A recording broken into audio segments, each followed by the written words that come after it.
কখন একজন মেডিসিন বিশেষজ্ঞ বা মেডিসিন স্পেশালিস্টের কাছে যাবেন? আপনার কি অনেকদিন ধরে উচ্চ রক্তচাপ, ডায়াবেটিস নিয়ন্ত্রণে আসছে না?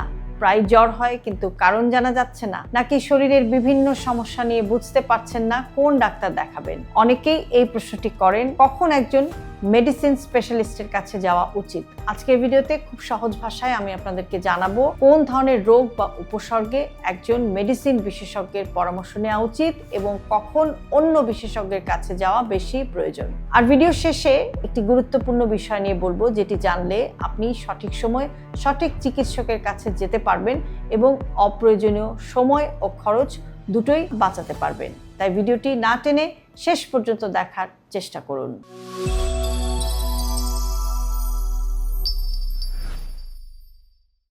মেডিসিন স্পেশালিস্ট কে? মেডিসিন স্পেশালিস্ট বা ইন্টারনাল মেডিসিন স্পেশালিস্ট হলেন প্রাপ্তবয়স্কদের বিভিন্ন জটিল এবং দীর্ঘমেয়াদী রোগ নির্ণয় এবং চিকিৎসায় দক্ষ একজন বিশেষজ্ঞ চিকিৎসক। যখন একাধিক সমস্যা একসঙ্গে থাকে বা রোগের কারণ স্পষ্ট বোঝা যায় না, তখন অনেক সময় তিনি সঠিক দিক নির্দেশনা দেন।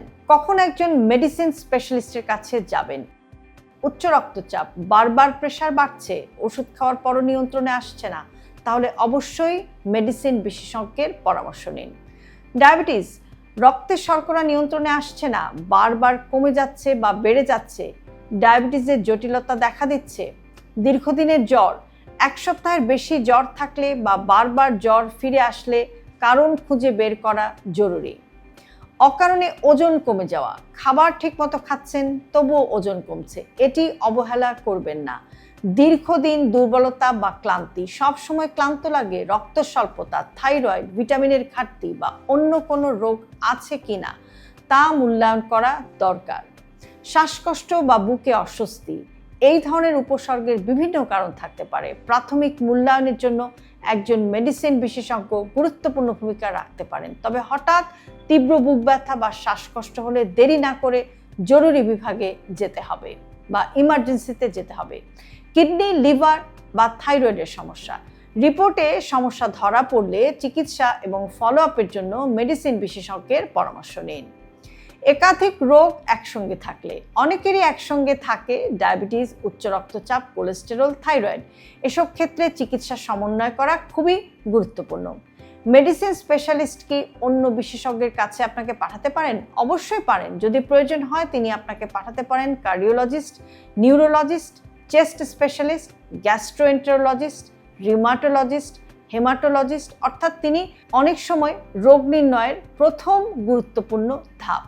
যে ভুলগুলো করবেন না, ইন্টারনেট দেখে নিজে নিজে ওষুধ শুরু করবেন না, বছরের পর বছর একই প্রেসক্রিপশন ব্যবহার করবেন না, উপসর্গকে গ্যাসের সমস্যা বা বয়সের কারণে হচ্ছে বলে অবহেলা করবেন না। ভিডিওর শুরুতে যে গুরুত্বপূর্ণ বিষয়টির কথা বলেছিলাম, এখন সেটা বলছি।